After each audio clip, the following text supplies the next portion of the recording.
जिस कथाकांड पर अखिलेश ने दागे सवाल, उस पर खड़ा हुआ नया बवाल। योगी ने दिया ऐसा आदेश, छिड़ गया यूपी से दिल्ली तक नया कलेश। अब आस्था की राजनीति पर लगा ब्रेक। जिस बात का सता रहा था सबको डर, वो हो गया सच साबित। सामने आई कथाकांड पर ऐसी खबर, परेशान हो गए अखिलेश। सारे दावे हो गए एक झटके में झूठे साबित। कौन है असली कथावाचक, क्यों हुई थी पिटाई, घंटों बाद सामने आई पर्दे के पीछे की सारी सच्चाई।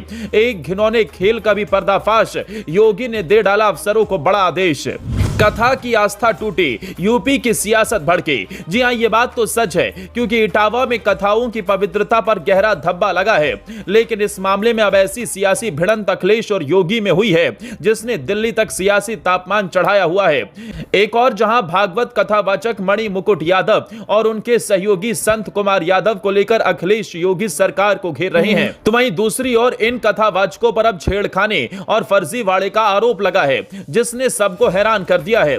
इतना ही नहीं, योगी ने सख्त आदेश भी जारी कर दिया है, जो आगे आपको बताते हैं। लेकिन उससे पहले आपको बता दें, कथा कांड में अब नया ट्विस्ट आया है। पुलिस ने दोनों के खिलाफ फर्जी आधार कार्ड, धोखाधड़ी और छेड़छाड़ में मामला दर्ज किया है, जबकि 4 आरोपियों को गिरफ्तार भी किया जा चुका है। यानी जो पहले शक्ति और आस्था का मंच था, वो अब छेड़खानी और काली परत की भेंट चढ़ गया है, जिसे लेकर लोगों में गुस्सा भी दिख रहा है। दरअसल इटावा में कथावाचक मणि मुकुट यादव और सहयोगी संत कुमार परीक्षित परिवार के यहाँ कथा के लिए आए थे, जहाँ रेनू कथावाचक को भोजन कराने आई थी। उसी दौरान कथावाचक उंगली पकड़ने और छेड़छाड़ की कोशिश करने लगा।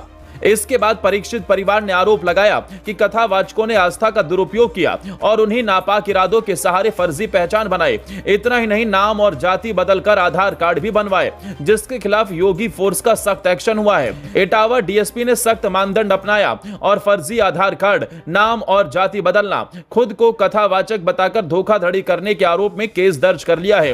वहीं सीएम योगी भी इस मामले पर नजर बनाए हुए हैं। उन्होंने स्थिति को देखते हुए कहा कि ये प्रदेश की साख को नुकसान पहुंचाता है, झूठ की साजिश न चलेगी, दोषियों की पहचान होगी, वर्जित समूहों के खिलाफ कड़ी कार्रवाई होगी।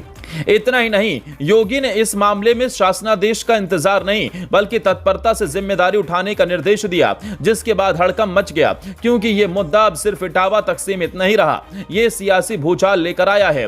अखिलेश लगातार इस मामले में सवाल उठा रहे हैं, जबकि आम परिवारों में गुस्सा और चिंता है कि क्या कोई पुजारी इतना ड्रॉप हो सकता है। सोशल मीडिया पर तो पोल में viral tag #justice for Renu, #faith taken, #UP scandal बनते दिख रहे हैं, जिसके बाद सवाल बना हुआ है, अब आगे क्या होगा। क्या फर्जी आधार और जाति कार्ड बनवाने में एनआरआई या आईजी पदाधारी भी जुड़े हैं? क्या योगी अपने लगाम से राजनीतिक क्लीननेस तोड़ेंगे? क्या योगी की सरकार ने सही निर्णय लिया है? ये सवाल अभी बरकरार है। राजनीतिक पंडितों ने तो इसे आस्था की राजनीति का पतन नाम की संज्ञा दी है, क्योंकि इटावा की शांत फिजाओं में गूंजती भागवत कथा का मंच अचानक जघन्य साजिश की गिरफ्त में आ चुका है। मणि मुकुट यादव, जो खुद को संत कहता था, अब समाज के सामने एक ऐसा चेहरा बनकर आया है जिसने न सिर्फ आस्था को छलनी किया, बल्कि भरोसे को जलील कर दिया।